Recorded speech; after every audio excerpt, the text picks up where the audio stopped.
kulanti wacan oo wanaagsan daawadayaal waxaad ku soo dhawaataan taariikhda fanaanada Sitay Maxamed Sheekh Qosol Wanaag.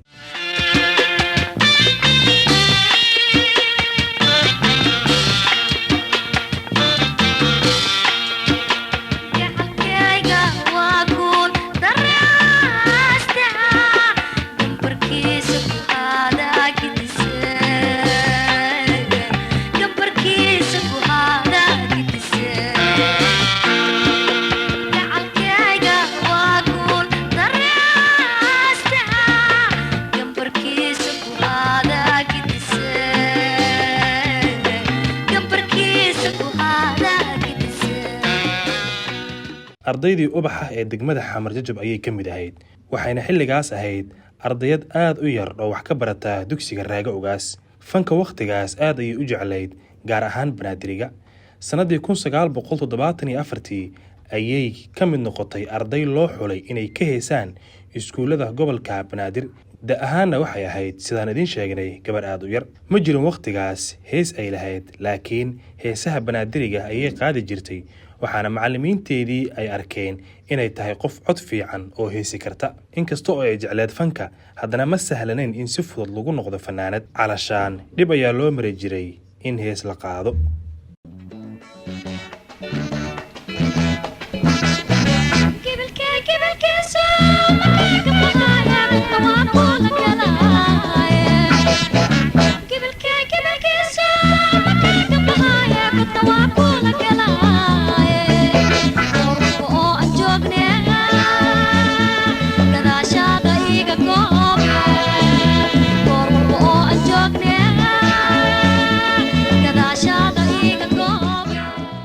daawadayaal heestaas aad maqasheen waxay ka mid ahayd riwaayadii Fikir iyo Farax Jacayl waana codkii Sitay Maxamed Sheekh Qosol Wanaag iyadoo ka sheekeynaysa taariikhdeeda ayay tiri waxaan xasuustaa heestii ugu horeysay ee codkayga la duubo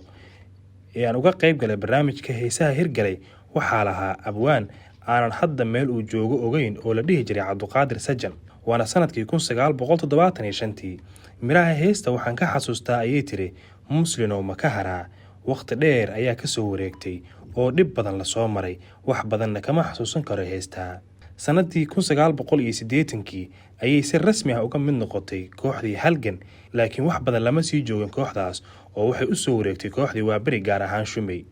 abwaano jilayaal iyo heesayaal caan ah ayay ugu tagtay kooxda waxayna xasuusteeda inoo sheegtay inay ka xasuusato abwaan Dr. Daahir Nuur Raafi Macow Owdiinle Suufi Xaaji Cabduqaadir Nuuraani Axmedey Cabdi Gaashaan Faadumo Qaasim Maxamed Iikar Jesto iyo kuwa kale dadkaas dhammaantood koox gaar ahna waa la shaqayn jireen waa berina way isla ahaayeen Sitay isla iyada oo ka sheekeynaysa taariikhdeeda waxay tiri wixii ka dambeeyay sanadii 1980 ayuu horumar sameeyay fankaygu waxaanan ka mid noqday gabdhaha heesaha banaadiriga qaada kuwooda ugu codka fiican riwaayado badanna waan ka qayb qaatay waxaana ka mid ahaa riwaayadihii aan ka qayb qaatay Fikir iyo Farax Jacayl Kibirkii Beerta Karfan Saare Jacaylka Falxaasid iyo Faqiir waxelay iyadoo la guursan baa ninkeedii gaboobay sharaxii la tumay sheeka ka dambeysay Masayr iyo Muruga Caashaq alalaaska arooska maxaa eeda dhex keenay cadaabtii caashaqa imtixaanka adduunka damaca adduun naxdin iyo nasiib iyo asraarta jacaylka Sitay iyada oo ka sheekeynaysa nolosha ay hadda ku sugan tahay ayay tiri nolol fiican waan soo aragnay hadda waxaad aragtaa sida xaaladeenu tahay dadkii igu dhawaa nolosha meel kuma sheego oo qofba meel ayuu u cararay anigu muddo waxaan ku noolahay dalka Sacuudi Carabiya dalkaygii waan jeclahay inaan ku laabto waanan u duceeyaa maalin walba baasaboor marihi aan isticmaalo haddii aan damco inaan dalkayga ku laabto ilaahay nabad ha noo keeno erayadaasi waa qayb ka mid ah hadallada ay uga hadlaysay taariikhdeeda Sitay Maxamed Sheekh Qosol Wanaag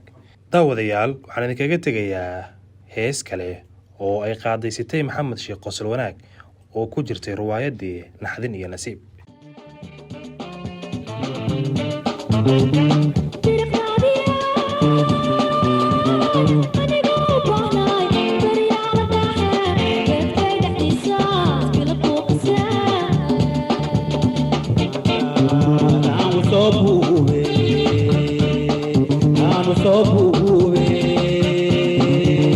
So baashaaliyee waa basteeyee alla bastee waaye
Igu soo biree